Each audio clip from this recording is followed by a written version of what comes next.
Hello, Joni Rotten here. I have another Rotten Read article. This is coming from the American Academy of Pediatrics, that is dedicated to the health of all children.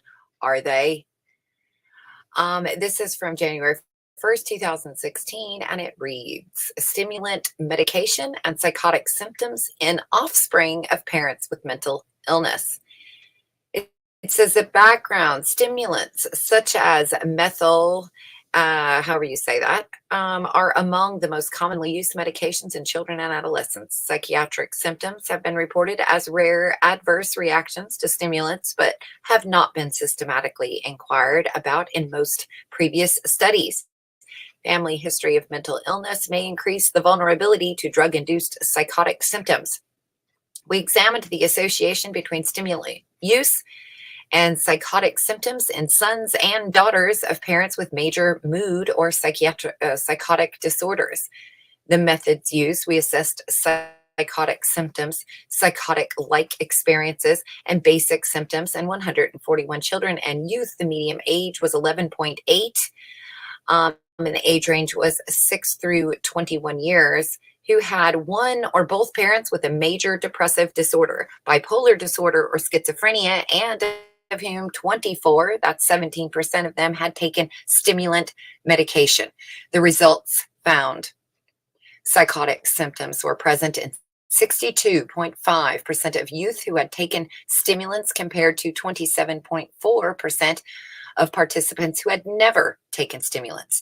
The association between stimulant use and psychotic experiences remained significant after adjustment for potential co-founders, and was driven by hallucinations occurring during the use of stimulant medication.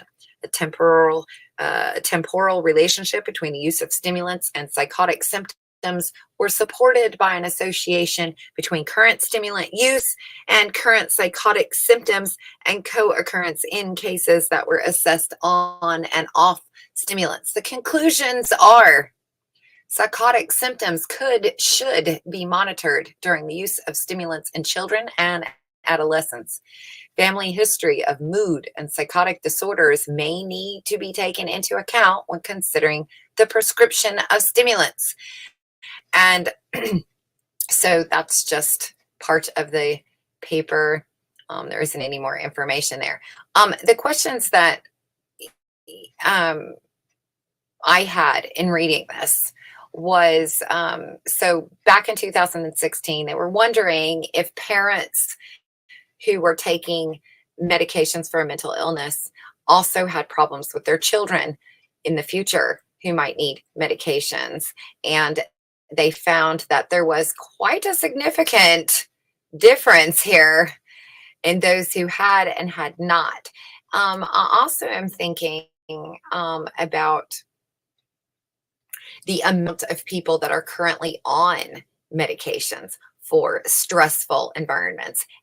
And we live in a society today where everyone is we're in a crisis. So we're dealing with a lot of extra stresses. So a lot of people, mommy's little helper, I suppose they say, right? That are on these medications. And then what is that going to equal in the future? So what is those children of the people around today, the children that are taking these medications for normal things? Depression is a normal behavioral thing. It happens normally. So now everyone, instead of learning to deal with our depression and do things that can help relieve it, we just pop pills and continue on the crisis while the bombs are dropping beside us or people are sneezing on us and we're oblivious to it or something. I'm not exactly sure what to make of what's happening, but when I read articles like this, I have a concern for the future of humans and my child's generation in the future is what I'm thinking. Tell me what you think when you hear things like this. Am I interpreting this information incorrectly? Am I assuming things that are not true? Only time will tell, I suppose.